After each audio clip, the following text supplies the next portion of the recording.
పరిశుద్ధుడు సజీవుడు మన రక్షకుడు లోకరక్షకుడు యేసుక్రీస్తు నామములో మనకందరికీ కృపా కనికరము సమాధానము కలుగునుగాక. దేవుడి ఇచ్చినటువంటి ఇట్టి అమూల్యమైనటువంటి సమయాన్ని బట్టి దేవాది దేవునికే వందనాలు. కేవలము ఆయన కనికరము ద్వారానే మనము ఈ విధంగా కూడుకొనగలిగాము. ఇది మన భక్తి, మనము సంపాదించుకున్న, మనం కష్టపడినటువంటి భక్తి కాదు. వాక్యము వినగలుగుచున్నామంటే ఆయన కృప. దేవునికి స్తోత్రం. కీర్తనల గ్రంథము 33వ కీర్తన 12వ వచనములో 2వ భాగము. కీర్తనలు 33, 12వ వచనం. యెహోవా తమకు దేవుడుగా గల జనులు ధన్యులు, ఆయన తనకు స్వాస్థ్యముగా ఏర్పరచుకొను జనులు ధన్యులు. నిన్నటి దినమున మనము నాకు యెహోవా దేవుడు, నేనెంతో ఆశీర్వదించబడిన వాడను, మొదటిది.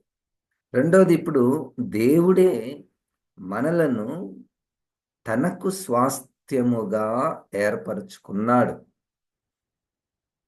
స్వాస్థ్యము అన్న పదానికి ఆస్తి లేదా సంపాదన. మనకు కూడా ఆస్తి సంపాదన విషయంలో రెండు విషయాలు. ఒకటి, ఆ ఆస్తి మనకు రావాలన్నా, సంపాదన కలగాలన్నా మనము కష్టపడతాము. కష్టపడేది ఒకటి, కష్టపడి పొందుకుంటాము. లేదా మన తల్లిదండ్రులది లేదా తాతలది, వారిది మనకు, అంటే మనం రక్త సంబంధులము కాబట్టి వారి నుండి మనకు ఆస్తి వస్తుంది. లేదా మనం కష్టపడి సంపాదించుకుంటాము. ఏదైతే మనది ఆస్తిగా, స్వాస్థ్యముగా ఉన్నదో ఆ స్వాస్థ్యాన్ని బట్టి మనము ఆనందిస్తాము, చాలా భద్రత కలిగి ఉంటాము. ఎవ్వరు కూడా దానిని అపహరించుట లేదా పాడు చేయుట లేదా దొంగిలించుట మనం ఇష్టపడము. దాన్ని బాగా కాపాడుకుంటాము. ఎవరు కూడా నా ఆస్తిని, నా స్వాస్థ్యమును ఎవరు కూడా ముట్టకూడదు, అది నాది అని మానవ భాషలో, మానవ సంబంధాలలో ఇవి మనం చూస్తుంటాం. ఇప్పుడు దేవునికి కూడా ఒక ఆస్తి ఉంది, దేవునికి కూడా ఒక స్వాస్థ్యము ఉన్నది. ఈ స్వాస్థ్యాన్ని ఆయన ఎట్లా సంపాదించాడు? ఈ స్వాస్థ్యము ఆయనకి ఎలాగూ దొరికింది అంటే, నిత్య ప్రణాళికలో ప్రపంచంలో అనేక జనములు ఉన్నప్పటికీ ఇశ్రాయేలీయులు అన్నటువంటి ఒక గుంపును ఒక్క వ్యక్తి ద్వారా కలిగినటువంటి ఆ జనమును ఆయన తన ప్రణాళికలు నెరవేరు నిమిత్తము ఆయన ఆ జనమును తనకు స్వాస్థ్యముగా ఏర్పాటు చేసుకున్నాడు. ఇది చాలాసార్లు వాక్యంలో మీరు మంచిగా ఉన్నారని లేదా మీరు చాలా బలమైనటువంటి వారని నేను మిమ్మల్ని స్వాస్థ్యముగా తీసుకోలేదు. మీరు నీతిమంతులని మిమ్మల్ని నేను స్వాస్థ్యముగా తీసుకోలేదు. దేవుని యొక్క చిత్తము, ఆయన ప్రణాళికలు ఆయన ఎన్నుకున్నాడు అంతే. తనకు స్వాస్థ్యముగా, తన ఆస్తిగా, తన సంపాదనగా. అది ఇశ్రాయేల్ సంగతి అయితే మన సంగతి కూడా అదే. మనమేమన్నా మంచివారమని, నీతిమంతులమని, పరిశుద్ధులమని, మనలో చాలా జ్ఞానము ఉందని అనుకున్నాడా? మొదటి కొరింథీయులకు రాసినటువంటి పత్రికలో ఒకటవ అధ్యాయములో 26వ వాక్యము. మొదటి కొరింథీలకు రాసినటువంటి పౌలు గారు రాసినటువంటి 1వ అధ్యాయము 26వ వాక్యము నుండి చూడండి.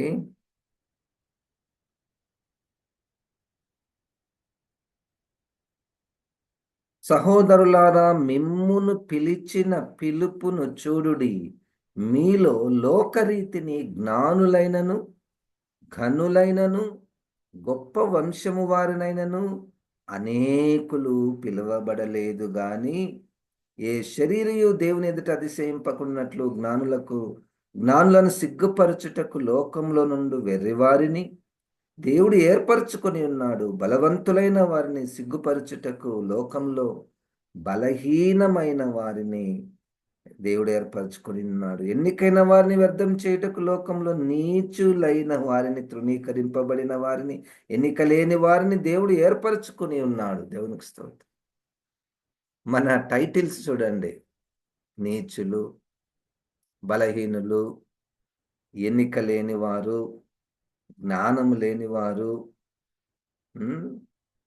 వెర్రివారు. వీరిని ఎన్నుకొనుట, వీరిని తన స్వాస్థ్యముగా పెట్టుకొనుట అంత విచిత్రం, అంత విచిత్రం. ఈరోజు పాఠం ఏంటంటే దేవుని స్తుతించుట.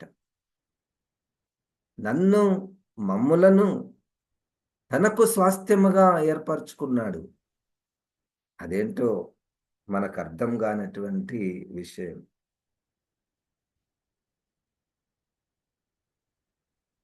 నన్ను ప్రేమింప నీకున్న కష్టములన్నీ ముందే ఎరిగియుంటివి. నన్ను ప్రేమింప నీకున్న కష్టములన్నీ ముందే ఎరిగియుంటివి.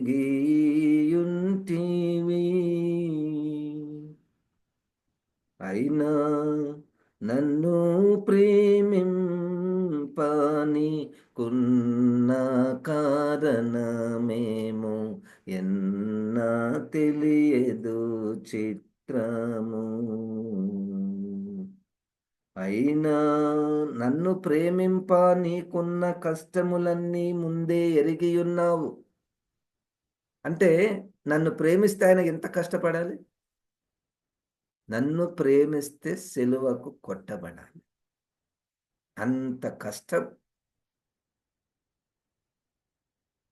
రక్తం కార్చాలి. నన్ను ఎవరైనా ప్రేమించాలంటే రక్తం కార్చాలి. ఇవన్నీ కూడా యేసుక్రీస్తుకు ముందుగానే తెలుసు. దేవునికి స్తోత్రం.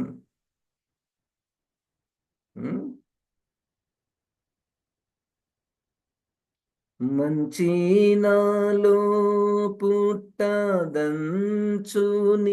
వెరిగినన్ మించ ప్రేమించినావు.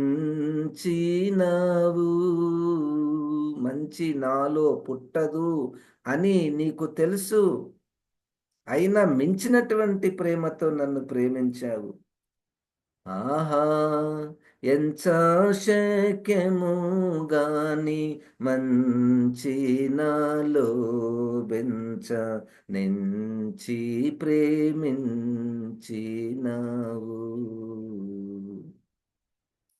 నాలో మంచిని పెంచడానికి ఆయన నేను పెంచుతా, నీకెందుకు రా అని నన్ను ప్రేమించి నన్ను తన స్వాస్థ్యముగా చేసుకున్నాడు. దేవునికి స్తోత్రం.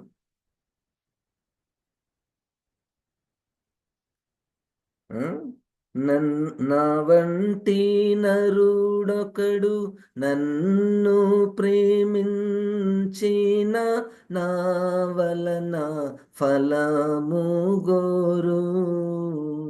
నన్ను ఎవరన్నా ప్రేమించాలంటే నాకేంటి లాభం అని మనుషులందరూ అనుకున్నారు.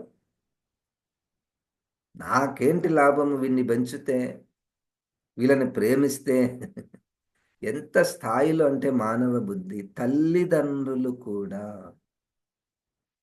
లోపలేముంటదంటే వీళ్ళని పెంచాలి, బాగా చదివిపియాలి, ఉద్యోగం జేపియాలి. ఎందుకు? వీళ్ళు పెద్దగయిన తర్వాత మమ్మల్ని జూసుకుంటారు. ఆ ప్రేమ చూడండి. పెద్దగయిన తర్వాత మాకేమన్నా సహాయం జేస్తారు, వాళ్ళు సంపాదిస్తారు, మేము సుఖంగా ఉండవచ్చు అని లాభాన్ని కోరుకుంటారు. నా వంటి నరుడొకడు నన్ను ప్రేమించిన నా వలన ఫలము గోరు. ఆహా! నీ వంటి పుణ్యునికి నా వంటి పాపితో కేవలం బేమీ లేక.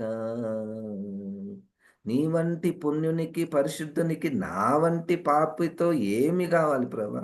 నేనేమైనా నీకు సంపాదించి పెట్టగలనా? నా వల్ల నీకేమన్నా ప్రయోజనం జరుగుతదా? యేసు నన్ను ప్రేమించినావు,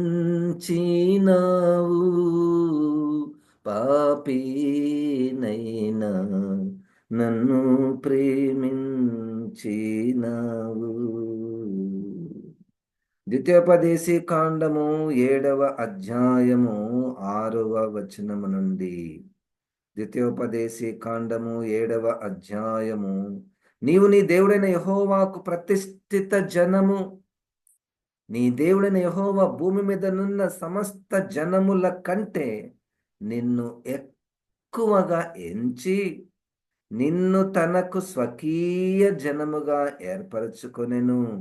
మీరు సర్వజనముల కంటే విస్తారం జనమని యెహోవా మిమ్మును ప్రేమించి మిమ్మును ఏర్పరచుకొనలేదు. ఎందుకు నిన్ను స్వాస్థ్యముగా ఏర్పరచుకున్నాడు? మీరు చాలా మంది ఉన్నారని స్వాస్థ్యముగా ఏర్పరచుకున్నాడా? లేదు. సమస్త జనముల కంటే మీరు లెక్కకు తక్కువే గదా! అయితే యెహోవా మిమ్మును ప్రేమించువాడు గనుకను, తాను మీ తండ్రులకు చేసిన ప్రమాణమును నెరవేర్చువాడు గనుకను, యెహోవా బాహుబలము చేత మిమ్మల్ని రప్పించి దాసుల గృహముల నుండియు, ఐగుప్తు రాజైన ఫరో చేతిలో నుండియు మిమ్మును విడిపించెను. ఎందుకు నన్ను, మమ్ములను తనకు స్వాస్థ్యముగా, తనకు సంపాదనగా, తనకు ఆస్తిగా ఆయన ఏర్పాటు చేసుకున్నాడో. హ్మ్. ఇదే ద్వితీయోపదేశ కాండము ఇదే విషయం 14వ అధ్యాయంలో 2వ వచనంలో కూడా, "ఏలైనగా నీ దేవుడైన యెహోవాకు నీవు ప్రతిష్ఠిత జనము, మరియు యెహోవా భూమి మీదనున్న సమస్త జనములలో విశేషముగా తనకు స్వకీయ జనమగునట్లు నిన్ను ఏర్పరచుకొనెను." ప్రతిష్ఠిత జనము, ప్రతిష్ఠిత ఆహారము అది మనకు బాగా తెలుసు. ప్రతిష్ఠించబడినది అంటే ఇది దేవుని కొరకు ప్రత్యేకపరచబడినది. దీన్నెవరు ముట్టకూడదు. ఇది చాలా పరిశుభ్రముగా వండినటువంటి వంటకము. ఇది చాలా ప్రతిష్ఠితమైనటువంటిది. ఇది మనుషులు తినేటటువంటిది గాదు. ఇది దేవుని కొరకు ఏర్పాటు చేయబడినటువంటి ఆహారము లేదా ప్రసాదము అన్నట్టుగా మనము వస్తువులను గురించి మాట్లాడుతాం కదా! ఇప్పుడు మనమే ఆయనకు ప్రతిష్ఠిత జనము. ఆయన సన్నిధిలో మనల్నందరినీ ఆయన అట్లా ఉంచుకోవాలని ఇష్టపడతాడు. ఏంటో ఈ ప్రేమ! మీరు నా ఆస్తి, నా సంపాదన, మిమ్మల్ని ఎవరైనా ముడితే నేను ఊరుకోను. హల్లెలూయా! నా ఆస్తిని కాపాడుకునే హక్కు నాకున్నది. నా ఆస్తిని కాపాడుకునే బలం నాకున్నది. దేవుని కంటే మించిన వారు ఎవరైనా ఉంటారండి? నా ఆస్తిని ఎవరైనా అపహరిస్తాడా? నా కళ్ళు గప్పి అపహరిస్తారా? అని దేవుడు మనల్ని తనకు స్వాస్థ్యముగా, ఆస్తిగా, సంపాదనగా ఎంచుకున్నాడు. దేవునికి స్తోత్రం. ఇట్టి జ్ఞానము మనకుందనుకోండి, అసలు మనం ఎంత ఆశీర్వదించబడిన వారం, ఎంత అతిశయమో మనకు. మనమే ఒకరికి ఆస్తి. మనమే దేవునికి ఆస్తి. దేవునికి స్తోత్రం. ఉమ్, 19వ నిర్గమకాండము 19వ అధ్యాయము 6వ వాక్యము. నిర్గమకాండము 19వ అధ్యాయము.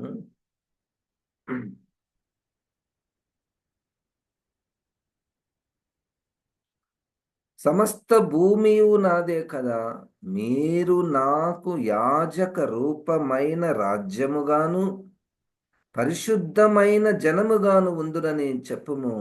నీవు ఇశ్రాయేలుతో పలకవలసిన మాటలు ఇవే అని చెప్పగా,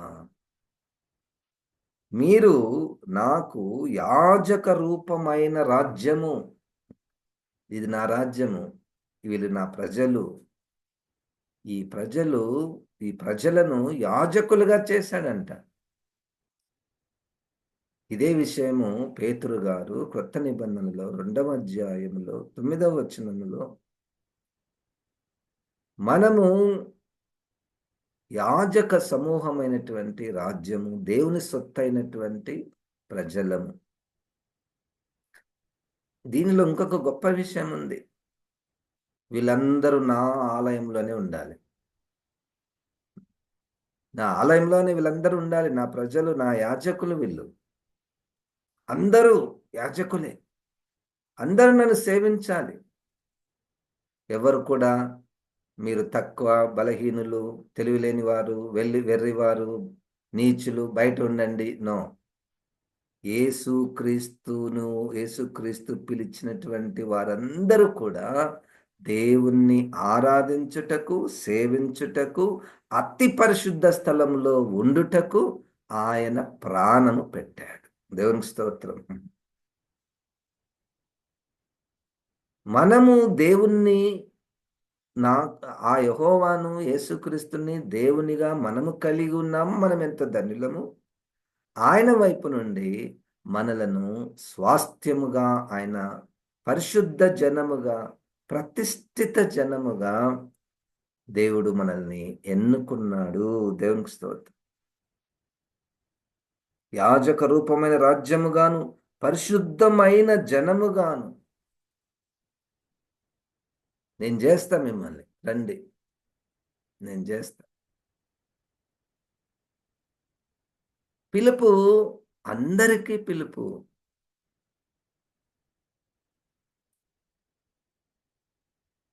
చూడండి, కీర్తనల గ్రంథంలోనే 135వ కీర్తన 4వ వాక్యము. 135వ కీర్తన 4వ వాక్యం.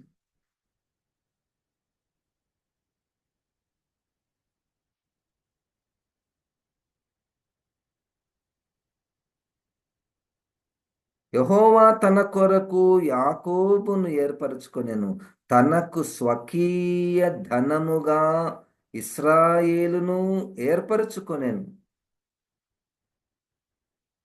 తనకు స్వకీయ ధనం, ఇది నా ధనము, నా ఆస్తి.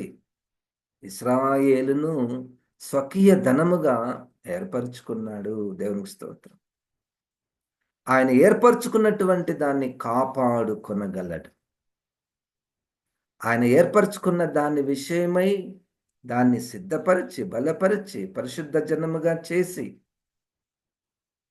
లోకము ఎదుట ఇదిగో నా ఆస్తి, ఇదిగో నా స్వాస్థ్యము అని ఆయన ధైర్యముగా చెప్పగలడు. దేవునికి స్తోత్రం. ఈ దేశాన్ని చూస్తేనే, ఈ జనాన్ని చూస్తేనే ప్రజలకు భయం. ఎందుకు? అమ్మో, ఈ ఆస్తి మనం ముట్టకూడదు, వీళ్ళ దగ్గరికి మనం వెళ్ళకూడదు. ఎందుకంటే ఈ ఆస్తి దేవునిది, సృష్టికర్తది. సృష్టికర్తకే ఒక ఆస్తి, ఒక స్వాస్థ్యం ఉన్నది. కాబట్టి ఒక ప్రత్యేక జనము కదండి, ప్రత్యేక జనం. రెండవ పాఠం ఏంటంటే, మనము ఎవరికి సంబంధించినటువంటి వారమన్న జ్ఞానము మనకు వస్తే, మనమంటూ ఒక ప్రత్యేక జనము అన్నటువంటి జ్ఞానము మనకు ఉంటే, దేవుడే ఏ షరతులు లేకుండా నన్ను ఏర్పాటు చేసుకున్నాడన్నటువంటి జ్ఞానం మనకుంటే మన జీవన విధానము వేరేగా ఉంటుంది. మనము ప్రత్యేకింపబడినటువంటి జనముగా ప్రజలకు అగుపడుతాము. జీవిస్ మనము మన మన వస్త్రధారణ, మన ఆహారపు అలవాట్లు 90% మన ఇంటి నుంచే మనకు అలవాటైతాయి. మన ఇంటి నుంచి మన తల్లిదండ్రులు లేతే మన చుట్టూ ఉన్నటువంటి వారు ఎటువంటి వస్త్రాలు వేసుకుంటారో అవే వేసుకుంటాం మనం. ఏం భోజన ఆహార పదార్థాలు తింటాం అవే తింటాము. వాళ్ళు తినేటివే మనం తింటాం. వాళ్ళ భాషనే మనకొస్తది కదండీ! ఇప్పుడు దేవుని దగ్గర మనమున్నాము. దేవుని దగ్గర ఉంటే దేవునిలాగానే మనము ప్రవర్తిస్తాం. అంతే గదండీ! నేచురలే గదా! అది సహజమైనటువంటిదే కదా! దేవుని దగ్గర మనము దేవుని ఇంటిలోనే ఉన్నామనుకోండి. దేవుని ఇంట్లో ఉన్నటువంటి వారి నోటిలో నుంచి బూతులు వచ్చే అవకాశం ఉందా? హుహు. మనం న్యాయంగా ఆలోచిద్దాం. దేవుని ఆ! దేవుని మహాకృప వలన ఒకసారి నేను ప్రార్థన చేస్తున్నాను. ప్రభువా! నన్ను నీ ఇంటిలో ఉండనిమ్ము. నన్ను నీ ఇంటిలోనికి రానిమ్ము. నేను నీ ఇంట్లో పెరుగుతాను. నేను నీ ఇంటిలో జీవిస్తాను. దేవుని ఇంట్లో ఉన్న వాళ్ళకు మోసం అనేది ఏమన్నా తెలుస్తదండి? తెలియదు. దే దేవుని ఇంట్లో ఈ దురలవాట్లు ఏమైనా అలవాటయితాయా? మా నాయన తాగేవాడు నాకు గూడా అది అలవాటయింది సార్ అని అంటామా? అని అనగలమా? గుర్తించండి మనలని దేవుడు తన స్వాస్థ్యముగా ఏర్పాటు చేసుకున్నాడు. పరిశుద్ధ స్థలములో ఆ! ఆయన మనల్ని ప్రతిష్ఠిత ఆహారముగా ఉంచుకున్నాడు. దాంట్లో కల్మషం ఉండదు. జాగ్రత్తగా సిద్ధపరిచినటువంటి ఆహారం, జాగ్రత్తగా కడగబడినటువంటి వస్తువులు, ఉపకరణాలు ఇవన్నీ నా గుడిలో ఉండాలి అని జెప్పాడాయన.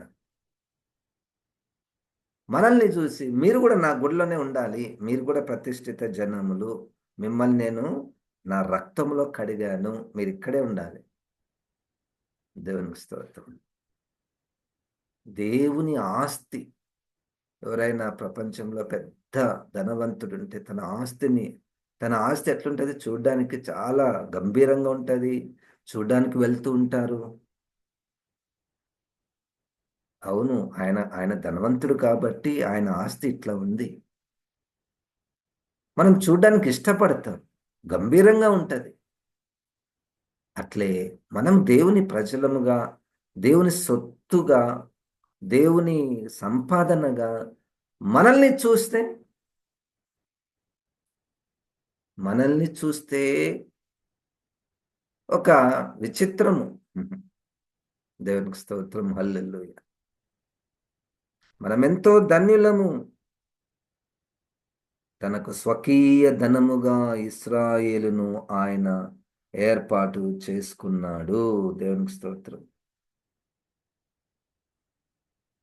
యాకోబు పత్రిక 1వ అధ్యాయము 17, 18 వచనాలు చూడండి. యాకోబు పత్రిక 1వ అధ్యాయము 17వ వచనము. శ్రేష్టమైన ప్రతి ఈవియు సంపూర్ణమైన ప్రతి వరమును పరసంబంధమైనదై జ్యోతిర్మయుడగు తండ్రి యొద్ద నుండి వచ్చును. ఆయన యందు ఏ చంచలత్వమైనను గమనాగమనముల వలన కలుగు ఏ ఛాయైనను లేదు.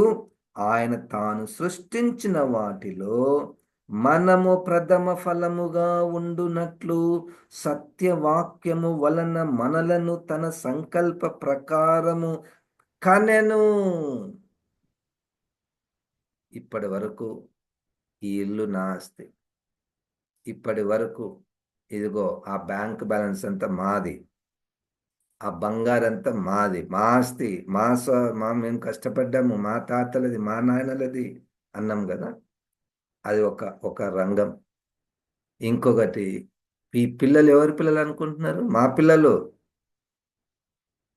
ఈ పిల్లలే మాకు స్వాస్థ్యము.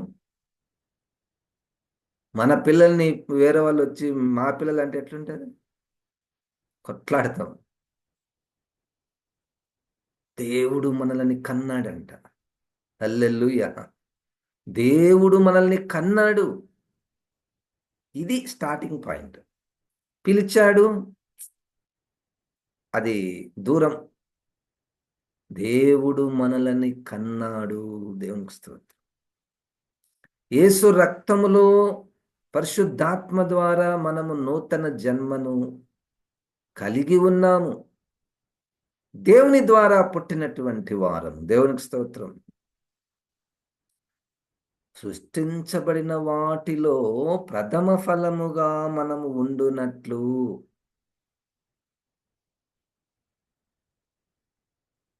ప్రథమ ఫలముగా ఉండునట్లు. రోమపత్రికలో 16వ అధ్యాయములో ఒక వ్యక్తిని గురించి మాట్లాడుతూ ప్రథమ ఫలముగా ఈ ఊర్లో నుంచి ఈ వ్యక్తి రక్షించబడ్డాడు. స్టార్టింగ్ పంట వేస్తే ఫస్ట్ వచ్చేటటువంటి ఫలాలు, సువార్త ప్రకటించబడుతుంది. ఫస్ట్ ఎవరు వచ్చారు? ఎవరు నమ్ముకున్నారు? వాళ్ళందరూ కూడా ప్రథమ ఫలము. సృష్టింపబడినటువంటి వాటన్నిటిలో ప్రథమ ఫలముగా ఉన్నట్లు సత్యవాక్యము వలన మనలను తన సంకల్ప ప్రకారము కనెను. ఇంకెక్కడికి పోతాం? ఎక్కడ తప్పించుకుంటాం? ఇది మనమందరం దేవుని ఆస్తే కదా. మనం దేవుని పిల్లలం అయిపోయాము. దేవుని పిల్లలైతే దేవుడు తన పిల్లలను కాపాడగలడు. దేవుని పిల్లలైతే దేవుని పిల్లలు దేవుని ఇంట్లోనే ఉంటారు. దేవుని పిల్లలైతే దేవుని అలవాట్లు వస్తాయి. అంతే కదండి. మనం అంటుంటాం కదా, తల్లి పోలిక లేదా తండ్రి పోలిక. వాళ్ళ నాయన నడిచినట్టే నడుస్తారు. ఆ? వాళ్ళమ్మ పాడినట్టే పాట పాడతారు. ఇప్పుడు దేవుడు ఒకవైపు, మనము ఒకవైపు. ఏ లక్షణాలు మనలో వచ్చేసాయి? ఈ ఈ జ్ఞానము పరిశుద్ధాత్మ దేవుడు మనలో ఉంచితే మనము కోరుకుంటాం, ఆహా నేను దేవుని ఇంట్లోనే ఉన్నాను, దేవునికి పుట్టానా, ఓకే అయితే దేవుని ఆస్తి. దేవుని ఆస్తి అంటే ఎట్లుండాలి? దేవుని ఆస్తి, నేను దేవుని స్వాస్థ్యము, పరిశుద్ధ జనము, ప్రతిష్ఠిత జనము. ఆ మనస్సు, ఆ మనస్సు. నా తండ్రి, నా నా దేవుడు ఇట్లా ఉంటే నేనెందుకు ఇట్లా ఉన్నాను? ఒక సామెత ఉంటది కదా, పండిత పుత్ర పరమ సుంత. మా తండ్రి ఏమో పండితుడు, మరి నేను? మన దేవుడు నిజమైన దేవుడు, సృష్టికర్త, రక్షకుడు, ప్రాణం పెట్టాడు, పరిశుద్ధుడు, ఎన్ని చెప్తిని. మరి నేను నా తండ్రి అని నేను గొప్పగా చెప్పుకుంటున్నాను. ఆయన కూడా నన్ను చూసి నా కుమారుడే, నా కుమార్తెనే, వీళ్ళందరూ నా వాళ్ళే, నా వాళ్ళే. అవును, వాళ్ళు నీచులే, వాళ్ళు బుద్ధిహీనులే, ఎన్నిక లేని వారే. మరి కడిగాను నేను, రక్తంతో కడిగాను, నా స్వాస్థ్యముగా ఏర్పాటు చేసుకున్నాను. యెహెజ్కేలు గ్రంథంలో 16వ అధ్యాయములో ఆ నేను కడిగి, నీళ్ళతో కడిగి, ఆహారం ఇచ్చి, బట్టలిచ్చి, పట్టు వస్త్రాలు ధరింపచేసి, బంగారు ఆభరణాలు ఇచ్చి, ఆ నేను రాని అగునంతగా తనను నేను సిద్ధపరిచాను. అది దేవుని బాధ్యత. దేవునికి స్తోత్రం, హల్లెలూయా. దేవునికి ఒక పని ఉంది మన మన మన మీద. మనమేమి ఎవ్వరం కూడా నీతిమంతులం, పరిశుద్ధులం ఏం కాదు. బలం కలిగిన వారం గాము, ఏది లేనటువంటి వారం. దేవుడు చూస్తే ఏమి అసలు ఎన్నుకోవాలంటే నాకు చాలా కష్టం. అటువంటిది దేవుడు మనల్ని ఆయన ఎన్నుకున్నాడు.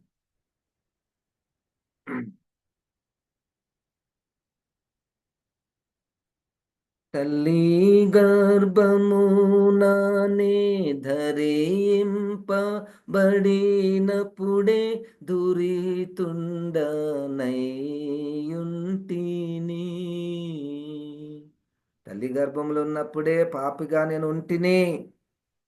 నా వల్ల చేయబడే ఎల్లా కార్యములేపు దేహంబులై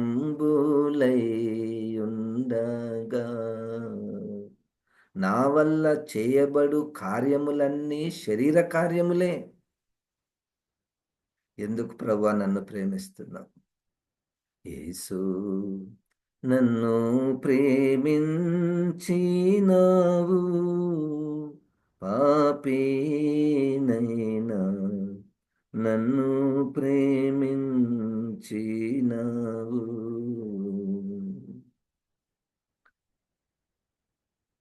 దేవుడు మనలను తనకు స్వాస్థ్యముగా ఎన్నుకున్నాడు. ఎంత ధన్యత! జీవం గల తండ్రి, ప్రభా, మేము నీతో పోల్చుకుంటే ఏ పాటి వారము, ఎక్కడ ఉన్నటువంటి వారము. ఇంత ప్రేమ ప్రభా మా మీద చూపించుటకు మేము ఏ కోణంలో కూడా అర్హత లేని వారము. అయినప్పటికీ ప్రభా, మీరు మమ్మల్ని ప్రేమించారు, నీకు స్వాస్థ్యముగా ఏర్పాటు చేసుకున్నావు.